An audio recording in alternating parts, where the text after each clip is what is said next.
ಇವತ್ತು 1,30,00,000 2 BHK unit sale ಆಗಿದೆ. But ಈ ಒಂದು ಪ್ರಾಪರ್ಟಿ ಮೇಲೆ ಕ್ಲೈಂಟ್ ಇನ್ವೆಸ್ಟ್ ಮಾಡಿದ್ದು 20 ಲಕ್ಷ ಮಾತ್ರ. ನಮಸ್ಕಾರ ಬೆಂಗಳೂರು. ಲಾಸ್ಟ್ ವೀಕ್ ನಾನೊಂದು 2 BHK ಯೂನಿಟ್ನ ಕ್ಲೋಸ್ ಮಾಡಿದ್ದೀನಿ. ಆ ಒಂದು ಎಕ್ಸ್ಪೀರಿಯನ್ಸ್ನ ನಿಮ್ಮ ಹತ್ರ ಶೇರ್ ಮಾಡ್ಕೊಳ್ತೀನಿ. ವಿಡಿಯೋನ ಕೊನೆವರೆಗೂ ನೋಡಿ. ಈ ಕ್ಲೈಂಟ್ ಲಾಸ್ಟ್ 2 ವೀಕ್ಸ್ ಬ್ಯಾಕೇ ವಿಸಿಟ್ ಬರಬೇಕಿತ್ತು. Due to their personal work next week ಬರ್ತೀನಿ ಅಂತ ಪೋಸ್ಟ್ಪೋನ್ ಮಾಡ್ತಾನೆ ಇದ್ದರು. ಸೊ ಅದೇ ಒಂದು ಫಾಲೋ ಅಪ್ ಪ್ರೋಸೆಸ್ಸಲ್ಲಿ 3rd ವೀಕ್ ಸಾಟರ್ಡೆ ಈವ್ನಿಂಗ್ ನಾನು ಕಾಲ್ ಮಾಡಿದೆ. ಆವಾಗ ಕ್ಲೈಂಟ್ ಹೇಳಿದರು, ಇಲ್ಲ ಸಚಿನ್, ಇನ್ವೆಸ್ಟ್ಮೆಂಟ್ ಅಲ್ವಾ, ಅದಕ್ಕೋಸ್ಕರ ನಾನು ಯೋಚನೆ ಮಾಡ್ತಾ ಇದ್ದೀನಿ. ಫ್ಯೂಚರಲ್ಲಿ ನನಗೆ ರೀಸೇಲ್ ಮಾಡೋಕ್ಕಾಗುತ್ತಾ ಅಥವಾ ಬೈಯರ್ಸ್ ಸಿಗ್ತಾರಾ, ಯಾಕಂದರೆ ಜಾಬ್ ಗ್ಯಾರಂಟಿ ಇಲ್ಲ ಅಂತ ಹೇಳಿದರು. ಸೊ ಆವಾಗ ನನಗೆ ಅರ್ಥ ಆಯಿತು ಇವರ ಒಂದು ಪೇಯ್ನ್ ಪಾಯಿಂಟ್ ಏನು ಅಂತ.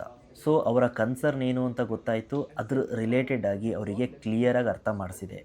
ಆ 20 ನಿಮಿಷ ಕಾನ್ವರ್ಸೇಷನ್ನಲ್ಲಿ ಆ ಒಂದು ಕ್ಲೈಂಟಿಗೆ ಅರ್ಥ ಆಯಿತು, 1,30,00,000 ಇರೋವಂಥ ಪ್ರಾಪರ್ಟಿ ಮೇಲೆ 20 ಲಕ್ಷ ಮಾತ್ರ ಅವರು ಇನ್ವೆಸ್ಟ್ ಮಾಡ್ತಾ ಇರೋದು ಅಂತ. ನೆಕ್ಸ್ಟ್ ಡೇ ಬಂದರು, ಮಿನಿಯೇಚರ್ ನೋಡಿದ್ರು, ಮಾಡಲ್ ಹೌಸ್ ಕೂಡ ನೋಡಿದ್ರು.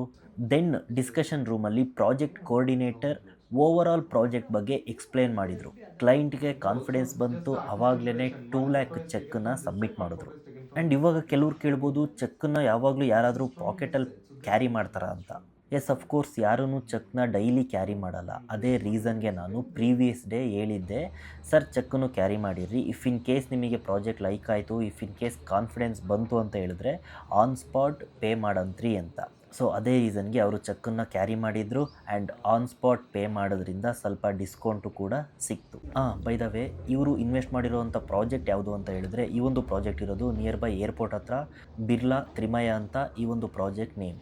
ಇದೇ ರೀತಿ ನನ್ನ ಎಕ್ಸ್ಪೀರಿಯನ್ಸ್ನ ಶೇರ್ ಮಾಡ್ಕೊಳ್ತಾ ಇರ್ತೀನಿ ಆ್ಯಂಡ್ ಬ್ಯಾಂಗ್ಳೂರ್ ರಿಯಲ್ ಎಸ್ಟೇಟ್ ಕಂಟೆಂಟ್ನ ಅಪ್ಲೋಡ್ ಮಾಡ್ತಾ ಇರ್ತೀನಿ. ಅದಕ್ಕೋಸ್ಕರ ನೀವು ಈ ಒಂದು ಪೇಜ್ನ ಫಾಲೋ ಮಾಡ್ಬೋದು. ನೀವೇನಾದರೂ ಇನ್ವೆಸ್ಟ್ಮೆಂಟ್ಗೆ ಅಥವಾ ಸೆಲ್ಫ್ ಯೂಸ್ಗೆ ಏನಾದರೂ ಪ್ರಾಪರ್ಟಿ ನೋಡ್ತಿದ್ದೀರಾ ಬ್ಯಾಂಗ್ಳೂರಲ್ಲಿ, ಎಲ್ಲಾದರೂ ಪರವಾಗಿಲ್ಲ, ಅಪಾರ್ಟ್ಮೆಂಟ್ ಆಗಿರ್ಬೋದು, ವಿಲ್ಲಾ ಆಗಿರ್ಬೋದು, ಅಥವಾ ಪ್ಲಾಟೆಡ್ ಡೆವಲಪ್ಮೆಂಟ್ ಯಾವುದಾದ್ರೂ ಆಗಿರಲಿ, ಎಕ್ಸ್ಪ್ಲೋರ್ ಮಾಡ್ತಿದ್ದೀರಾ ಅಂತ ಹೇಳಿದರೆ ಡೆಫಿನೆಟ್ಲಿ ಡಿಸ್ಕ್ರಿಪ್ಷನ್ ಇರೋವಂಥ ನಂಬರ್ಗೆ ನೀವು ಕಾಲ್ ಮಾಡ್ಬೋದು. ನಿಮ್ಮ ಒಂದು ರಿಕ್ವೈರ್ಮೆಂಟ್ ಪ್ರಕಾರ ಎಕ್ಸಾಕ್ಟ್ಲಿ ಯಾವ ಒಂದು ಪ್ರಾಜೆಕ್ಟ್ ಸೂಟಬಲ್ ಆಗುತ್ತೆ ಅಂತ ನಿಮಗೆ ನಾನು ಸಜೆಸ್ಟ್ ಮಾಡ್ತೀನಿ. Thanks for watching. ಮತ್ತೆ ಸಿಗೋಣ.